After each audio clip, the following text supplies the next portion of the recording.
皇后両陛下が席にお着きになります。その思いを託されたブラジルがフランスでの悔しさを胸にこの舞台に戻ってきました。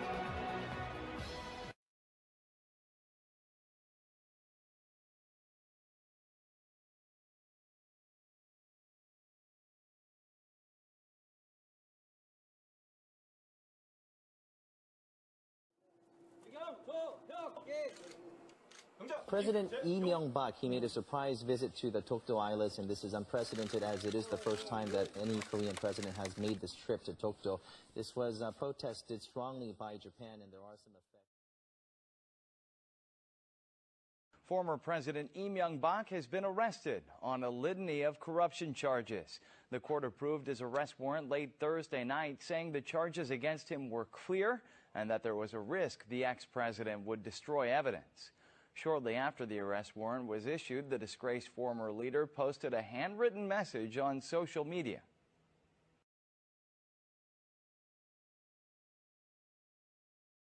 한국에 방문하고 싶은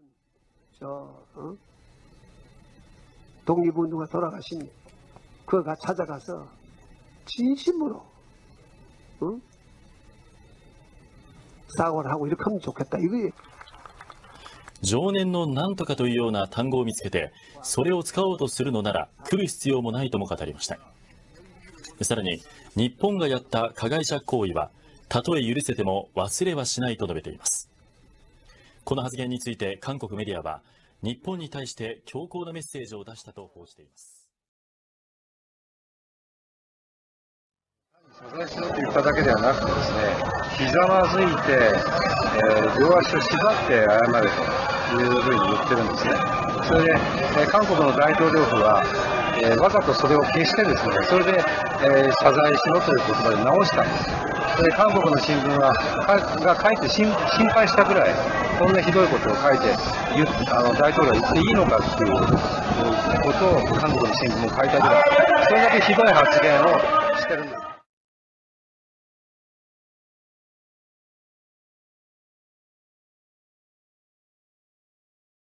強い反発については、真意が歪められて伝えられていると不満を示したということです。朝鮮人より日本国民に送られた合法希望の電報ということです。そうなんですよね。これ一新会って親日団体100万人があったんですけど、その100万人だけじゃなくて、実際はその広くいろいろ聞いた結果、合法してもらいたいと、そういうので日本国内に送られたこれで明治44年の雑誌ですんで、で実際この電報は明治42年、それでその会長の文書の翻訳したのが下に出てるんですよね。だからもうこぞってインテリだとか官僚とかみんなこぞって併合してくださいと、求めに応じて日本もそれに乗っかったっていうような部分っていうのが絶対あったはずなんですよね。乗っかんなきゃよかったなと思います。世界史には合法国家っていうものが厳然としてあるわけだよ、歴史の中にね。合法国家、民族が少々違ってもね。高原先生も合法って言ってますよね、最近ね。で自分も合法が正しいんだ。正しいんです。併合っていうとね、なんかこうちょっと違うんだ。全部吸収してしまったような感じ。それが良しとして合法するわけですから。合法の何よりなのは、向こうの利用庁の方々を準皇族扱いにして、皇室令まで出てたんで。そうですね。梨本宮の雅子妃殿下がご結婚されましたもんね。そうです。この林さんです。そうですね。このねご両親の息子さんですよね。皇太子ですよね。その雅子さんが嫁いだっていうのが、李銀皇太子っていうのかな。だからこういう事実も在日の方もあんまり知らないんじゃないかと思うんですよね。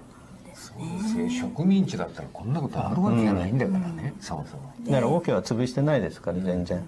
随分とね、雅子妃殿下は韓国の障害児のために学校を作って尽力されたんですよね。それまで障害を持った人というのは本当に韓国で差別され、座敷牢に入れられてるぐらい日の目にね、日陰に置かれてたんですけど。韓国は外見重視外見尊重どころじゃない外見だけみたいなとこあるからね。もう差別身分制度もあって奴隷制度もあって、奴隷奴隷制度もありましたよね。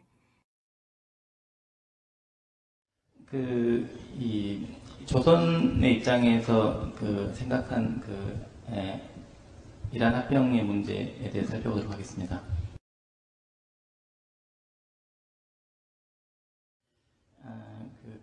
조선이란 사회에서 이 일본과 합병이, 그러니까 이제 조선 총독부가 설치되는 것은 굉장히 여러 가지 의미를 갖고 있습니다.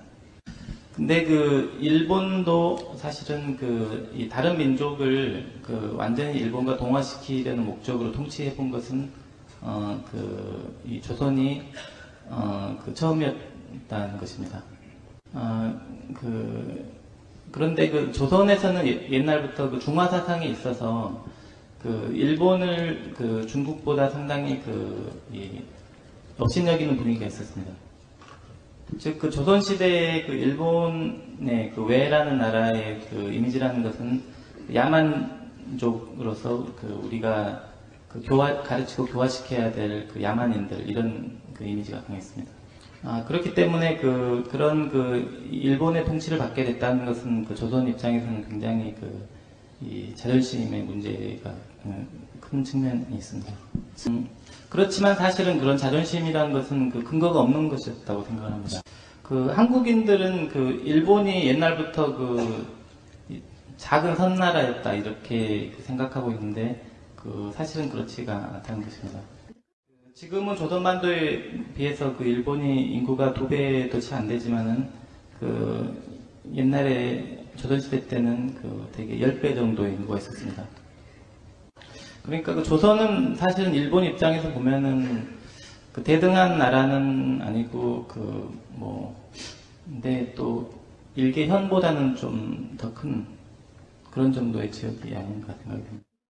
때문에 이 대륙이 있고 중국이 있고 일본이 있는 사이에 조선은 사실은 별 의미 없이 끼어 있는 나라였다고 봐야 됩니다. 그렇기 때문에 사실은 조선은 이 독립국으로 존재할 수는 없고 항상 이 중국에 속하거나 일본에 속하거나 할 운명이 있었다고 생각합니다. 그런데 이제 이 일본이 개항을 한 이후에 조선이 일본에 있어서 이제 군사적으로 중요한 위치를 차지하게 되면서 일본은 조선을 중국으로부터 독립을 시켰습니다. 즉 일본 입장에서는 완충지대가 필요했다는 것입니다. 그런데 완충지대로 놔둔다는 것이 결국은 영향력 하에 둔다는 의미이기 때문에 결국은 합병을 할 수밖에 없는 그런 상황이 아니었나 생각이 듭니다. 어쨌든 조선이 이 일본과 대등한 나라 혹은 일본을 가르친 선생과 같은 나라다고 생각했던 것은 착각이기 때문에 그것은 지금에 와서는 별다른 의미가 없는 얘기라고 생각을 합니다. 그리고 사실 조선인 당시에는 거의 나라로 치면 망한 나라는 다름이 없었는데요. 전혀 개혁도 이루어지지가 않고 그리고 새로운 세계 정세에 전혀 적응을 못하고 있었습니다. 이제 그런 것은 조선 왕조의 탓이라기보다는 조선 사회의 특징, 그러니까 조선은 유교가 통치하는 종교적인 사회였기 때문에 유교의 악영향 때문이 아니었나 생각이 듭니다. 그렇게 종교적인 원리에 의해서 지배를 당하는 국가, 사회는 쉽게 경제적으로는 발전할 수가 없습니다. 그래서 그런 유교 사회를 해체시키고 그리고 새로운 나라를 만들자는 세력이 조선에도 있었습니다, 당시에. 즉 일본식의 유신을 해서 완전히 국가 체계를 서양식으로 바꾸자라는 세력이 있었다는 것입니다. 그래서 사실상 그와 같은 이 수구 세력과 개혁 세력 간의 내전 상태에 있었는데 거기에 이제 일본이 끼어드는 것이죠. 그리고 일본이 청나라와 러시아를 물리치고 조선의 지배자가 되었습니다. 그렇게 해서 이민족의 통치를 받았기 때문에 조선 사회는 옛날 과거 유교 사회의 틀에서 벗어나서 완전히 새로운 사회로 탈바꿈할 수가 있었습니다. 그런 점에서 본다면은 조선의 입장에서는 이란 합병이라는 것은 굉장히 운이 좋았다는 일인 게 확실합니다.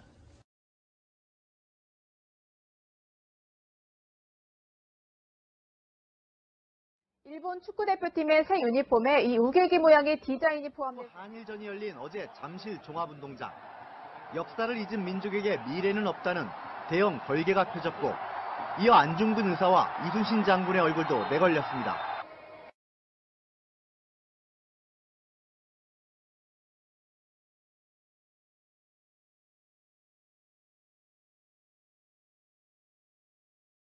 작년 런던 올림픽에서 독도 세리머니로 박종우 선수가 징계받은 일도 다시 거론됐지만 어제 일본 응원단 일부가 우길 승천기를 흔들려다 제지당한 일은 거의 보도되지 않았습니다. 일본 응원단이 우길기를 내걸어 외교 갈등으로 번지기도 했습니다.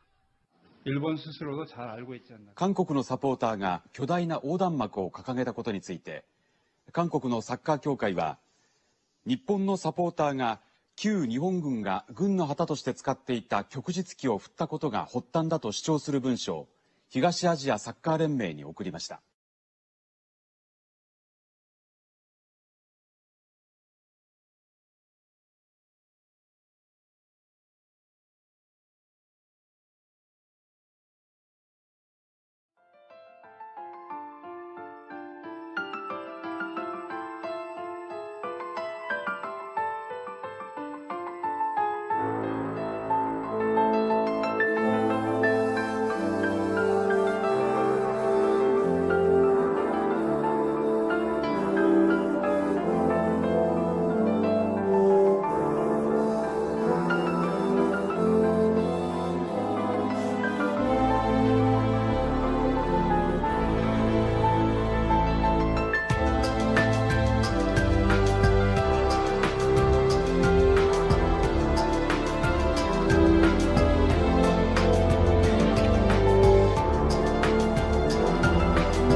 The Japanese Imperial Army sexually enslaved an estimated 200,000 women during the war. They were taken from the Philippines, Korea, and China, among other nations.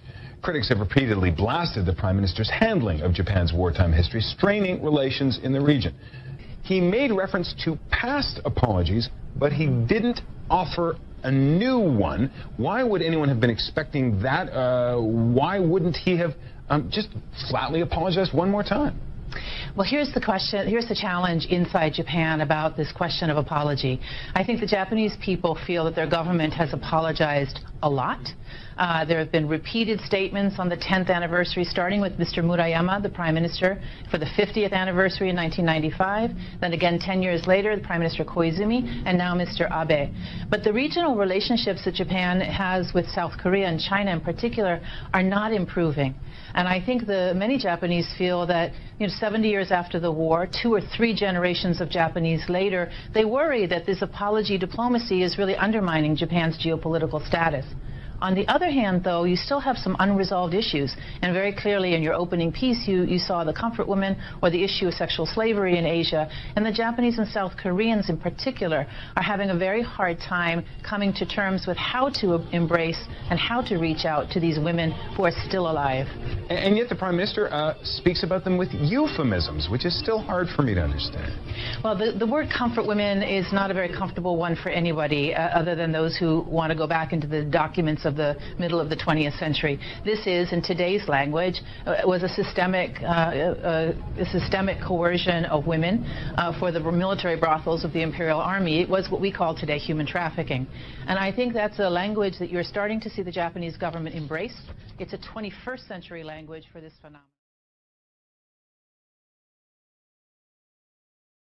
One of Japan's biggest newspapers is in hot water over misreporting of the testimony. The paper is retracting its article. Last month, the newspaper retracted stories it ran on the so-called comfort women issue, saying they were based on a false account. It reported accounts given by a man in the 1980s and 1990s. He said he forcibly gathered women on the Korean island, of Jeju during World War II and sent them to work in brothels. The paper said it interviewed about 40 people on the island in April and May to confirm his story, but could not find any evidence to support it. The president said he'll set up a panel of outside experts to study the case and its international implications. The report was submitted to Asahi President Masataka Watanabe. I once again extend my sincere apologies for causing a lot of trouble over the series of Asahi reports on those referred to as comfort women. I'll take what the panel says in the report seriously.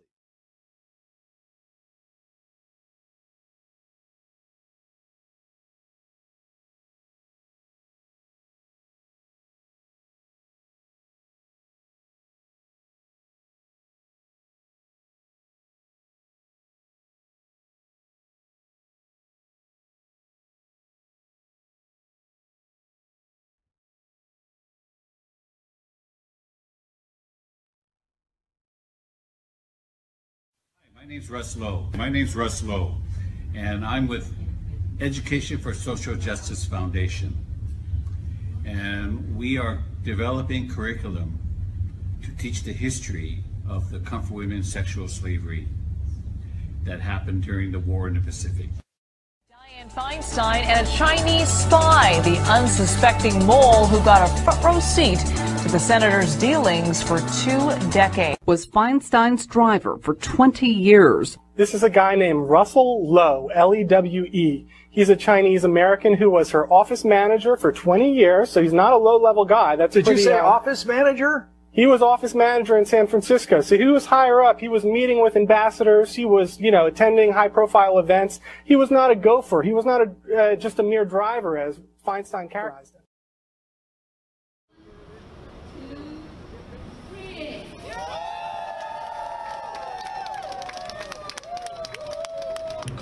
Comfort women is a euphemism that, though we use the term, I always know that they are hundreds of thousands of girls and women that were forced into sexual slavery.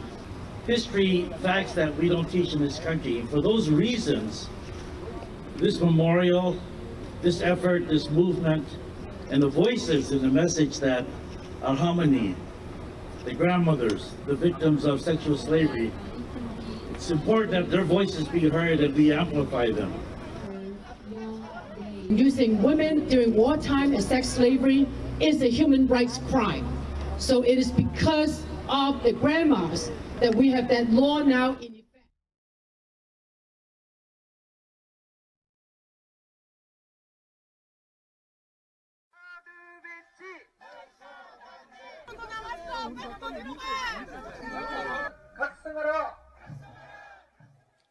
이 스타트 문제입니다. 대한민국 씌우면 안 됩니다. 어떤 놈이, 어떤 년이, 어떤 미국 연놈이, 예?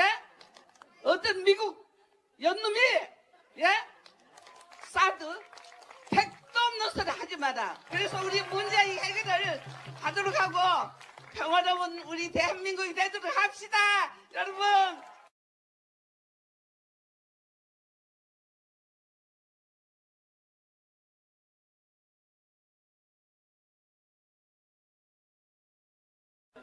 Moon personally introduced one of the guests to Trump, an 88-year-old Korean named Yong-soo. She's one of the few surviving victims of Japan's wartime sexual slavery.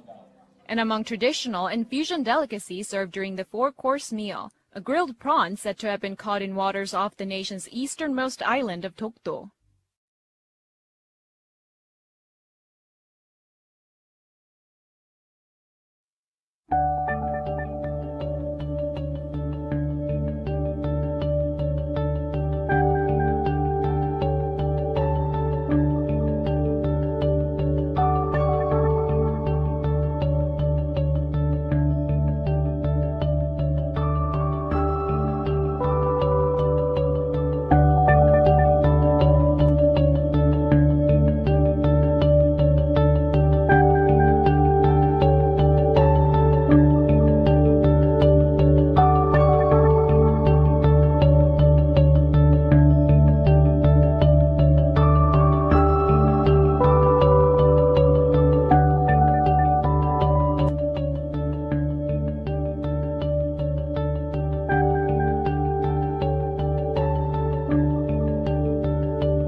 we shall discuss the relationship between Korea and Japan, specifically from the book Explanation for the Sake of Pro-Japan by Kim Won-sup.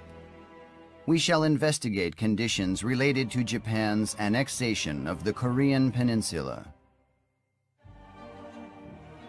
He wrote as following: "Being born and raised in Korea, I once held strong anti-Japanese sentiment.